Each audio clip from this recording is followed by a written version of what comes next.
فرزند زہرا یہ حالات برے ہیں۔ کاشانِ بصیرت ویب سائٹ، واٹس ایپ اور یوٹیوب چینل پر مشتمل ایک ایسا مکمل پلیٹ فارم جس پر محروم بصارت کے لیے بالخصوص اور تمام افراد کے لیے بالعموم سینکڑوں کی تعداد میں مستند اسلامی کتب دستیاب ہیں۔ لہذا گزارش ہے کہ آپ اپنی ذمہ داری نبھاتے ہوئے کاشانۂ بصیرت کی ویب سائٹ کو وزٹ، واٹس ایپ چینل کو فالو اور یوٹیوب چینل کو سبسکرائب کرنے کے ساتھ ساتھ بیل آئیکن کو پریس کیجیے تاکہ آپ علم کے حصول کے ساتھ ساتھ مذہب اہل بیت کی اشاعت میں بھی اہم کردار ادا کرتے رہیں۔ کاشانۂ بصیرت حالات برے ہیں۔ بسم اللہ الرحمن الرحیم۔ اب ہم کتاب وحی و نبوت کے پارٹ نمبر 3 کا آغاز صفحہ نمبر 21 سے کر رہے ہیں۔ نمبر 5 ہیڈنگ ہے اصلاح احوال۔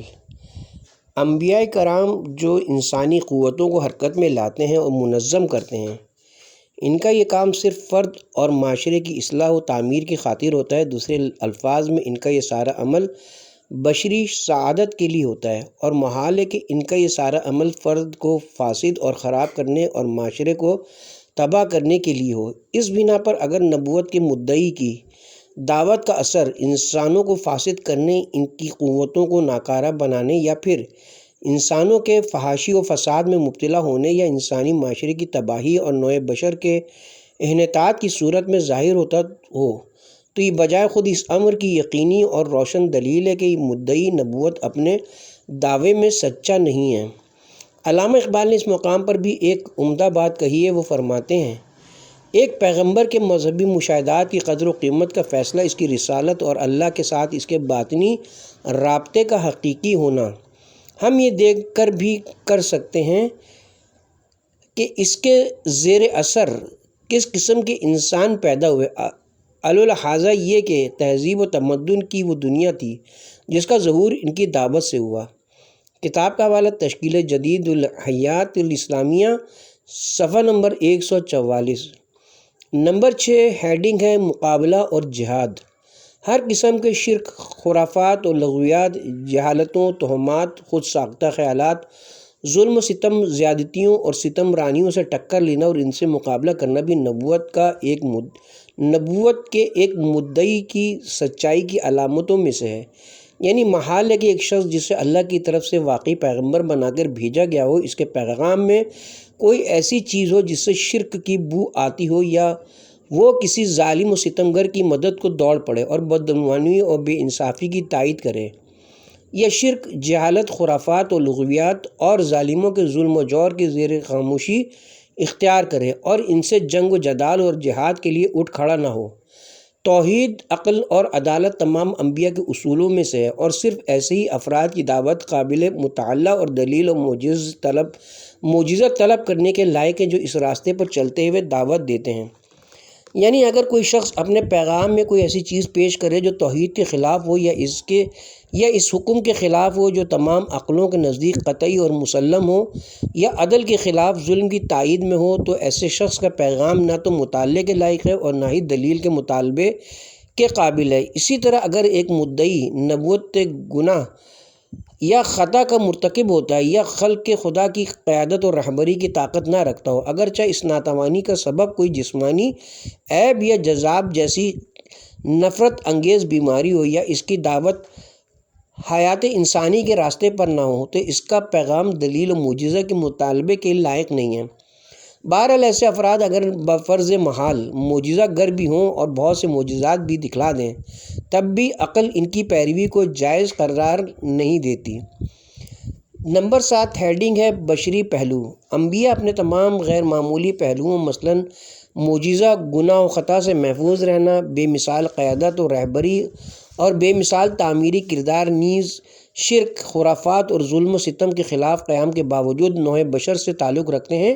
یعنی انبیاء تمام لوازمات بشر کے حامل ہوتے ہیں، دوسروں کی طرح کھاتے ہیں، سوتے ہیں، چلتے ہیں، اولاد پیدا کرتے ہیں اور بالآخر اس دنیا سے چلے جاتے ہیں۔ وہ تمام ضروریات جو بشریت کا لازمہ ہیں ان میں ہیں۔ انبیاء دوسروں کی مانند مسئول اور شرعی تکلیف کے حامل ہیں، اور جن شرعی ذمہ داریوں کو وہ لوگوں تک پہنچاتے ہیں خود ان پر بھی عائد ہوتی ہیں۔ حرام و حلال ان کے لیے بھی ہے، بلکہ بعض شرعی ذمہ داریاں ان کے لیے زیادہ شدید نوعیت کی ہیں، جیسا کہ رسول اکرم پر نماز شب یعنی آخر شب میں بیدار رہنا اور نافلہ شب واجب تھی۔ انبیاء کبھی اپنے آپ کو تکالیف شرعی اور احکام سے مستثنی نہیں کرتے تھے، وہ بھی دوسروں کی طرح اور دوسروں سے زیادہ اللہ سے ڈرتے تھے، دوسروں سے زیادہ خدا کی عبادت کرتے تھے، نماز پڑھتے تھے، روزہ رکھتے تھے، جہاد کرتے تھے، زکوٰۃ دیتے تھے، خلق خدا پر احسان کرتے تھے، اپنی اور دوسروں کی زندگی کے لیے دوڑ دھوپ کرتے تھے اور زندگی میں دوسروں پر بوجھ نہیں بنتے تھے۔ پیغمبر اور دوسرے لوگوں کے درمیان فرق صرف وحی کے مسئلے اور وحی کے مقدمات و لوازم میں ہوتا ہے۔ وحی انبیاء کو بشر ہونے سے خارج نہیں کر دیتی، بلکہ انہیں انسان کامل اور دوسروں کے لیے نمونہ عمل بنا دیتی ہے، اسی لیے وہ دوسروں کے پیشرو اور رہبر و قائد ہیں۔ نمبر 8 ہیڈنگ ہے صاحبان شریعت پیغمبر۔ انبیاء الہی بطور کلی دو گروہ میں منقسم ہیں۔ ایک گروہ جن کی تعداد کم ہے ان پیغمبروں کا ہے، جنہیں خود جداگانہ طور پر کچھ احکام و قوانین وحی کے ذریعے سپرد کیے گئے اور انہیں مامور کیا گیا کہ یہ قوانین و احکام لوگوں تک پہنچائیں اور انہی قوانین و احکام کی بنیاد پر لوگوں کی ہدایت کریں اور ان کے ہی مطابق لوگوں کو عمل کرنے کی تلقین و تاکید کریں۔ ان انبیاء کو قرآن کی اصطلاح میں اولی العزم کہا جاتا ہے۔ ہمیں صحیح اور یقینی طور پر یہ نہیں معلوم کہ اولی العزم پیغمبروں کی تعداد کیا ہے، خصوصاً اس امر کی طرف توجہ کرتے ہوئے کہ قرآن مجید اس بات کو صاف و صریح الفاظ میں کہتا ہے کہ اس نے فقط بعض انبیاء کا تذکرہ کیا۔ اگر قرآن مجید میں تمام اہم پیغمبروں کا ذکر کیا گیا ہوتا تو ممکن تھا کہ قرآن مجید میں مذکورہ پیغمبروں میں سے اولی العزم پیغمبروں کی تعداد معلوم کر لی جاتی۔ بہر کیف ہم اتنا جانتے ہیں کہ حضرت نوح، حضرت ابراہیم، حضرت موسیٰ، حضرت عیسیٰ اور حضرت محمد صلی اللہ علیہ وآلہ وسلم اولی العزم اور صاحب شریعت پیغمبر تھے، اور ان میں سے ہر ایک کو وحی کے ذریعے کچھ احکام و قوانین دیے گئے تھے تاکہ انہیں لوگوں تک پہنچائیں اور ان قوانین کی بنیاد پر ان کی رہنمائی کر سکیں۔ دوسرا گروہ ان انبیاء کا ہے جو بذات خود کوئی شریعت اور قوانین نہیں رکھتے، بلکہ محض اس شریعت اور قوانین کی تبلیغ و ترویج پر مامور تھے جو اس زمانے میں موجود تھے۔ پیغمبروں کی اکثریت اسی گروہ میں سے تھی، جیسے حضرت ہود، حضرت صالح، حضرت لوط، حضرت اسحاق، حضرت اسماعیل، حضرت یعقوب، حضرت یوسف، حضرت یوشع، حضرت شعیب، حضرت ہارون، حضرت زکریا اور حضرت یحییٰ، یہ سب دوسرے گروہ ہی سے ہیں۔ ہیڈنگ ہے انبیاء کا تاریخی کردار، صفحہ نمبر 25 پہ۔ کیا پیغمبر تاریخ کی حرکت میں مثبت یا منفی کردار کے حامل رہے ہیں، یا یہ کہ بالکل بے اثر رہے ہیں، اور اگر ان کا کوئی کردار رہا ہے تو کیا وہ مثبت تھا یا منفی؟ جہاں تک اس بات کا تعلق ہے کہ پیغمبروں کا تاریخ میں ایک مؤثر کردار رہا ہے اور وہ معاشرے میں بے اثر نہیں رہے، اس کا دین و مذہب کے مخالفین نے بھی انکار نہیں کیا ہے۔ انبیاء الہی ماضی میں ایک عظیم قومی طاقت کے مظہر رہے ہیں۔ ماضی میں زور و زر کے بل بوتے پر سامنے آنے والی طاقتوں کے مقابلے میں قومی طاقتیں صرف ان طاقتوں پر منحصر ہوتی تھیں جو ان خاندانی، قبائلی اور وطنی رجحانات کے نتیجے میں وجود میں آتی تھیں کہ قبیلے اور قوم کے سردار جن کے مظہر تصور کیے جاتے تھے۔ اس کے علاوہ دوسری طاقتیں وہ تھیں جو مذہبی و ایمانی رجحانات کی بنیاد پر وجود میں آئی تھیں اور جن کے مظہر انبیاء و مرسلین اور صاحبان ادیان اور اہل دین ہوا کرتے تھے۔ اس بات میں بھی کوئی شک نہیں کہ پیغمبران خدا ایسی قوت و طاقت تھے جنہیں مذہبی قوت حاصل تھی، لیکن جو چیز قابل بحث ہے وہ یہ کہ قوت کس طرح اثر انداز ہوتی تھی۔ یہی وہ مقام ہے جہاں مختلف نظریات نے جنم لیا ہے۔ نمبر 1 گروہ نے عام طور سے اپنی تحریروں اور آثار میں ایک سادہ سا صغرا و کبریٰ قائم کر کے یہ دعویٰ کیا ہے کہ انبیاء کا کردار منفی رہا ہے، کیونکہ انہوں نے جس راستے کا انتخاب کیا تھا وہ مانوی اور دنیا کے برخلاف تھا۔ انبیاء کی تعلیمات کا محور دنیا سے انصراف، آخرت کی طرف توجہ دلانا تھا، باطن پر زور دینا اور ظاہر سے لاتعلقی ذہنیت کی طرف رجحان اور عینیت سے گریز تھا۔ اسی لیے دین و مذہب کی قوت و طاقت اور انبیاء جو اس طاقت کے مظہر تھے ہمیشہ انسان کو زندگی سے مایوس اور دل سرد کرتے رہے اور ترقی کی راہ میں رکاوٹ بنے رہے۔ اس اعتبار سے تاریخ میں انبیاء کا کردار ہمیشہ منفی رہا ہے۔ عام طور پر اس قسم کا اظہار نظر وہ لوگ کرتے ہیں جنہیں روشن فکر ہونے کا دعویٰ ہے۔ نمبر 2، ایک دوسرا گروہ صاحبان ادیان کے کردار اور اثرات کو ایک اور طریقے سے منفی قرار دیتا ہے۔ یہ گروہ پہلے گروہ کے برعکس صاحبان ادیان کو طالب دنیا جانتا ہے اور ان کے معنوی اور باطنی رخ کو ایک فریب اور ان کے دنیاوی پہلو پر ایک نقاب سے تعبیر کرتا ہے۔ ان لوگوں کا یہ دعویٰ ہے کہ یہ دنیا پسندانہ راستہ موجود وضع کی حفاظت با اقتدار اور طاقتور طبقے کے مفاد میں اور کمزور طبقے کے ضرر و نقصان کے لیے ہوتا ہے اور ہمیشہ معاشرے کی ترقی و کمال کے مقابل رہا ہے۔ ان کا یہ دعویٰ ہے کہ تاریخ بھی دوسرے تمام موجودات کی طرح تجلیاتی یعنی اندرونی تضاد سے پیدا ہونے والی حرکت کی حامل ہے۔ مالکیت و اقتدار کے وجود کے سبب معاشرہ دو باہم متنازع طبقوں میں تقسیم ہو گیا، ایک حاکم اور فائدہ حاصل کرنے والا طبقہ، دوسرا محروم اور فائدہ پہنچانے والا طبقہ۔ حاکم طبقہ اپنے امتیازات کی حفاظت کی غرض سے ہمیشہ موجود صورتحال پر باقی رہنے کا طرفدار رہا ہے۔ پیداواری آلات کی جبری پیش رفت کے باوجود یہ طبقہ چاہتا ہے کہ معاشرے کو اسی حالت پر قائم رکھے، لیکن محکوم طبقہ پیداواری آلات کی ترقی کے ساتھ ہم آہنگ ہو کر چاہتا ہے کہ اس موجودہ صورتحال کو بالکل الٹ دے اور اس کی جگہ کامل و مکمل صورتحال کو لے آئے۔ حاکم طبقے نے 3 مختلف شکلوں میں اپنا کردار ادا کیا ہے: دین، حکومت اور دولت۔ دوسرے الفاظ میں زور و زر اور فریب ہے۔ صاحبان ادیان کا کردار ستم گروں اور استحصالی طاقتوں کے مفاد میں عوام کو دھوکہ و فریب میں رکھنا تھا۔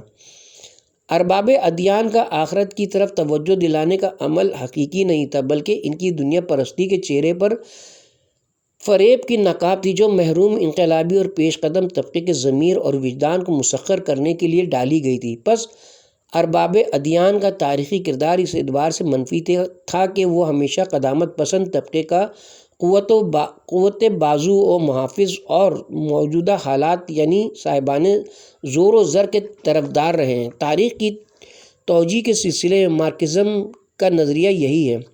مارکسزم کی نظر میں یہ 3 عامل یعنی دین، حکومت اور ثروت ہمیشہ اصول مالکیت کے ہمراہ اور پوری تاریخ میں انسانوں کے دشمن رہے ہیں۔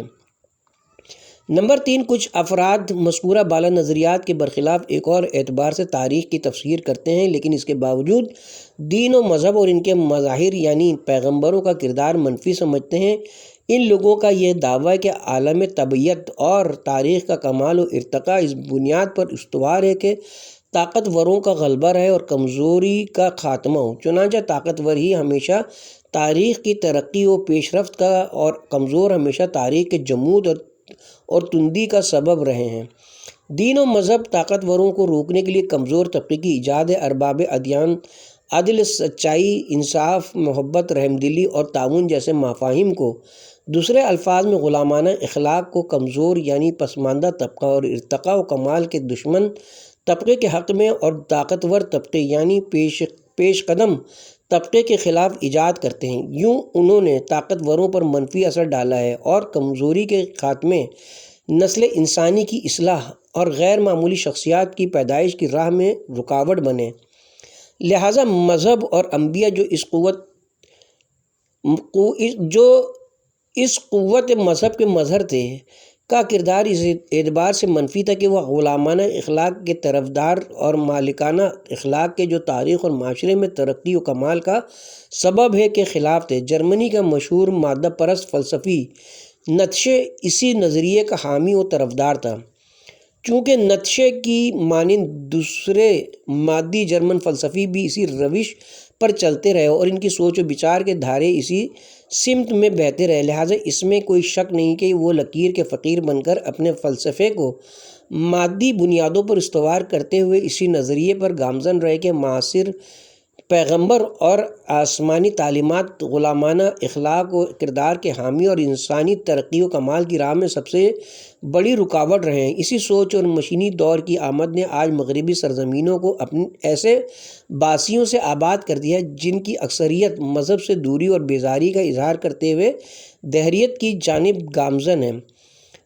انوہس نے مذہب کو ایک بوجھ سمجھ کر اتار پھینکا، کیونکہ وہاں کے مفکرین اور فلاسفہ نے وہاں کے باسیوں کے ذہنوں میں وقت کے گزرنے کے ساتھ ساتھ ایک ایسی سوچ کو پروان چڑھایا جس کی بنیادیں مادیت پر استوار کی گئیں اور جنگ، افلاس اور بے سر و سامانی کی اصل وجوہات مذہب کو قرار دے دیا گیا۔ اس کے نتیجے میں آج اگر آپ یورپ جائیں تو اس بات کو نہایت آسانی سے درک کر لیں گے کہ وہاں کے شہریوں نے اپنے ادیبوں، فلاسفوں اور مفکرین سے اثر لیا ہے، جس کا نتیجہ یہ ہے کہ آج صرف 10% افراد، جن میں زیادہ تر بوڑھے شامل ہوتے ہیں، مذہبی سرگرمیوں میں حصہ لیتے اور اتوار کے دن اجتماعی عبادت میں شریک ہوتے ہیں۔ لیکن اس کے برعکس مشرق کے اکثر فلاسفہ نے مذہب کو معاشرے میں خصوصی مقام دلانے کی کوشش کی ہے۔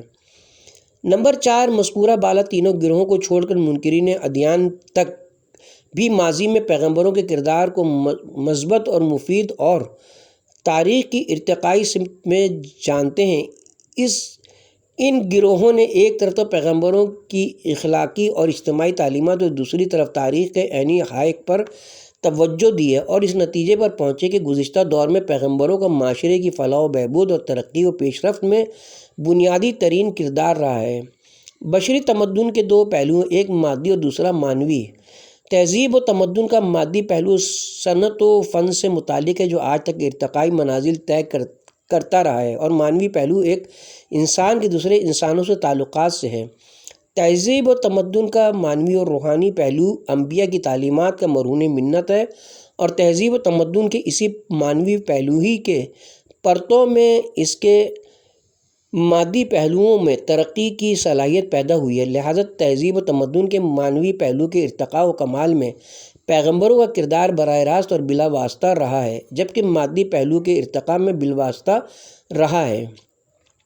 ان گروہوں کی نظر میں ماضی میں انبیاء کے مثبت کردار میں کوئی کلام نہیں، البتہ بعض گروہ ان تعلیمات کے مثبت کردار کو صرف ماضی کی حد تک محدود و منحصر جانتے ہیں، اور آج کل کے دور میں ان تعلیمات کے اثر کو غیر مفید سمجھتے ہیں۔ ان کا یہ دعویٰ ہے کہ علوم کی ترقی و پیش رفت کی وجہ سے دینی تعلیمات اپنی افادیت کھو چکی ہیں اور آئندہ ان کی افادیت میں مزید کمی واقع ہو جائے گی۔ لیکن بعض گروہوں کا یہ دعویٰ ہے کہ ایمان اور مذہبی نظام میں فکر کا کردار ایسا ہے کہ علمی ترقی کبھی اس کی جگہ نہیں لے سکتی۔ اسی طرح فلسفی مکاتب بھی اس کے قائم مقام نہیں ہو سکتے۔ ان مختلف کرداروں کے درمیان جو انبیاء نے ماضی میں ادا کی ہیں، کہیں کہیں اور کبھی کبھی ایسے مواقع بھی پیدا ہوتے ہیں جہاں بشر کے اجتماعی شعور کا ارتقاء دینی تعلیمات کی پشت پناہی سے بے نیاز ہوتا ہے، لیکن بنیادی کردار وہی ہے جو ماضی میں تھا اور آئندہ بھی اپنی قوت سے باقی رہے گا۔ اب ہم تاریخی ارتقاء و کمال میں پیغمبروں کی تعلیمات کے مؤثر کردار کے چند نمونے پیش کرتے ہیں۔ نمبر 1، تعلیم و تربیت۔ زمانہ ماضی میں تعلیم و تربیت کا باعث دینی و مذہبی بیداری رہی ہے۔ ماضی میں مذہبی رجحان معلم اور ماں باپ کا یار و مددگار رہا ہے۔ یہ موروثان موارد میں سے ہے جہاں اجتماعی شعور کے ارتقاء نے مذہبی محرک کی ضرورت کو دور کر دیا ہے۔ نمبر 2، عہد و پیمان پر زندگی استوار کرنا۔ یہ ہیڈنگ ہے۔ انسان کی سماجی زندگی معاہدوں، اقرار ناموں، قراردادوں اور وعد و عہد کا احترام کرنے پر قائم ہے۔ عہد و پیمان کا احترام انسانی تمدن کا ایک رکن ہے، اور یہ رکن ہمیشہ مذہب کے ذمہ رہا ہے، اور ابھی تک اس ذمہ داری کو نبھانے کے لیے مذہب کی جگہ کسی دوسرے نے نہیں لی۔ ویل ڈیورنٹ، جو مذہب مخالف ہے، اپنی کتاب در سایۂ تاریخ میں لکھتا ہے، مذہب نے اپنے آداب و رسوم کی مدد سے انسانی معاہدوں اور میثاقوں کو انسان اور خدا کے درمیان باعظمت رابطوں کی شکل دے دی ہے، اور اسی راستے سے استحکام و پائیداری کا باعث بن گیا ہے۔ در سایۂ تاریخ، صفحہ نمبر 55۔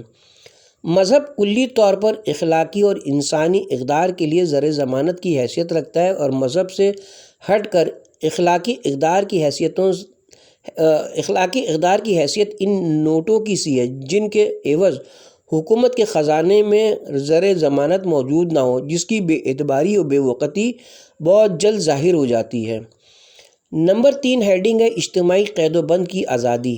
ہر طرح کے ظلم و ستم و استبداد اور سرکش عناصر سے مقابلہ انبیاء کا اہم ترین کردار رہا ہے۔ قرآن ان کے کلیدی کردار کو بہت اہمیت دیتا ہے۔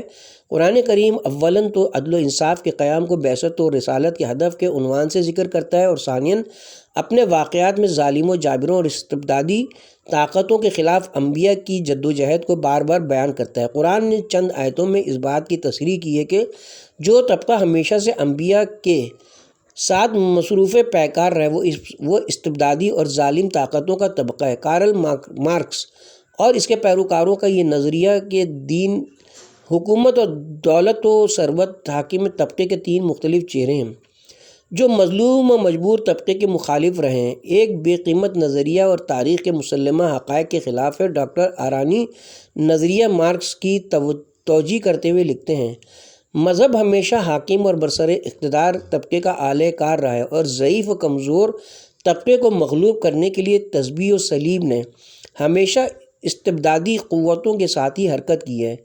یہ قول ڈاکٹر ایرانی کتاب اصول علم روح سے نقل کیا گیا ہے۔ تاریخ کی اس قسم کی توجیہات اور اس قسم کے فلسفہ تاریخ کو قبول کرنا صرف ایک ہی صورت میں ممکن ہے، اور وہ یہ کہ آدمی حقائق سے چشم پوشی کر لے اور تاریخی واقعات کو نظر انداز کر دے۔